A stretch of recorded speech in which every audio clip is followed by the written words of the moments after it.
অনেকেই একটা প্রবলেম নিয়ে আসে, অশ্ব হয়েছে। অশ্ব মানে কি? অনেককেই জিজ্ঞেস করি, আমরা অশ্ব অর্থাৎ পাইলস অর্থাৎ হেমারয়েডসকে বলি যে পেনলেস যদি বা পেনফুল পটির সাথে যদি রক্ত ফোঁটা ফোঁটা করে পড়ে। তা এই হেমারয়েডস বা অশ্ব হচ্ছে কেন হয়?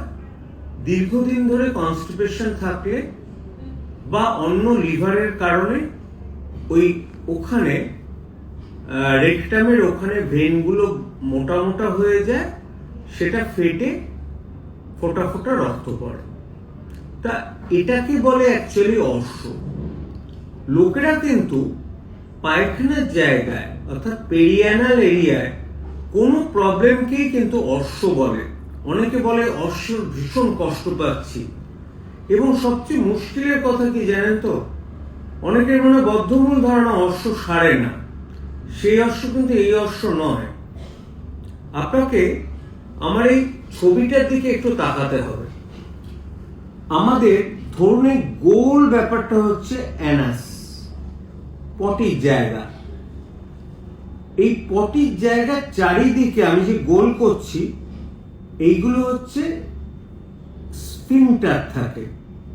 অর্থাৎ পটি যেটা আসছে আমাদের আলটিমেটলি কোনো মানুষের, যখন পটি বেরোয় তখন এই স্ফিংটারটা, অ্যানাল স্ফিংটারটা যখন পটি আসে না, ক্লোজড হয়ে যায়।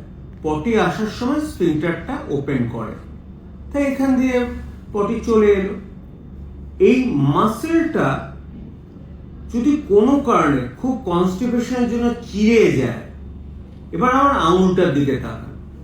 ধরুন এরকম গোল স্ফিংটার ছিল, তার দিয়ে স্টুল আসছিল, প্রচন্ড শক্ত স্টুল, এত শক্ত যে পটির জায়গাটা চিড়ে গেল।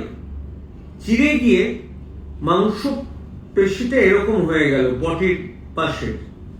সেই জায়গাটায় তখন কি করবে?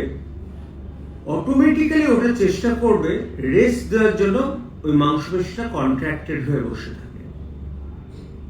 এবার ওটা কি ওষুধ দিয়ে সারানো যায়? চেষ্টা করা যায়। যদি না সারে, সার্জনরা অপারেট করে। অপারেশনটা কি করা হয় আমি বলি, স্ফিংক্টারোটমি।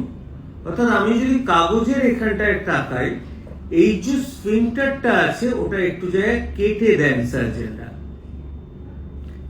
এবার আপনি যাতে এর রেকারেন্স না হয়, যাতে এটা বারবার না হয়, এটা কিন্তু অ্যানাল ফিশার, এটা কিন্তু অশ্ব নয়, সেই অশ্ব নয়।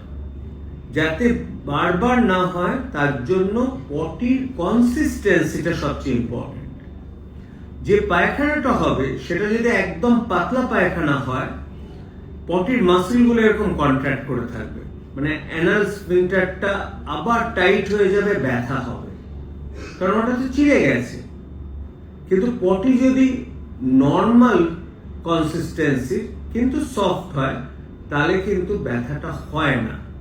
আর সিজ বাথ অর্থাৎ কোমরটা ডুবিয়ে বসে থাকতে হবে, অল্প ঈষদুষ্ণ গরম জলের মধ্যে, যে কোনো ডেটল দিতে পারেন, অন্য যে কোনো জিনিস দিতে পারেন, দিয়ে ডুবিয়ে বসে থাকুন।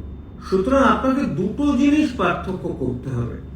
একটা হচ্ছে অশ্ব অর্থাৎ হেমারয়েড, যেখানে আমি আবার ছবিতে দেখাবো যে ধরুন এই যদি আমি রেকটাম ধরি, রেকটামে বড় বড় ভেনগুলো ফুলে ফুলে ওঠে, যে ফোলা ফোলা ভেনটা শক্ত পটির জন্য ছিঁড়ে যায়, এবং যখন পটি হয়, পটি নিজের মতো হলো, অত ব্যথা হলো না, কিন্তু ফোঁটা ফোঁটা রক্ত পড়বে। যদি কেউ যদি দেখেন, কমোডে তো অত বোঝা যায় না, ইন্ডিয়ান সিস্টেমে যে আপনার পায়খানাটা রয়েছে তার পাশে রক্ত ছিটিয়ে আছে, তাহলে আপনি বুঝবেন এটা অশ্ব।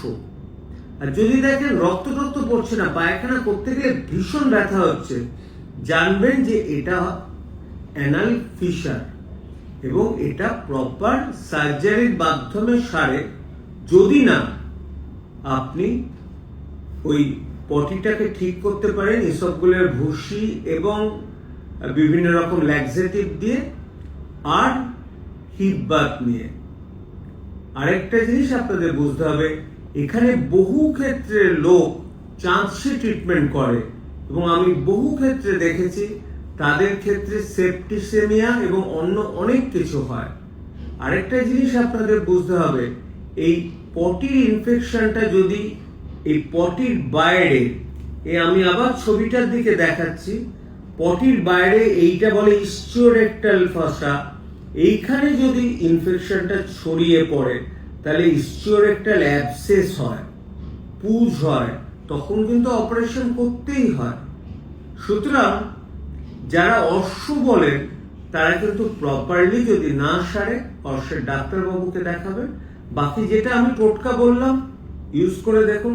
কিছু মলম আমরা দিই, ডিলটেজিয়াম মলম, তাতে পটির মাসলগুলো রিল্যাক্স থাকে, যারা ফিশারে কষ্ট পাচ্ছে তাদের কম হবে। বাকিটা আপনারা চলতে থাকুন, কিন্তু খবরদার চান্সি ট্রিটমেন্টের কাছে যাবেন না প্লিজ।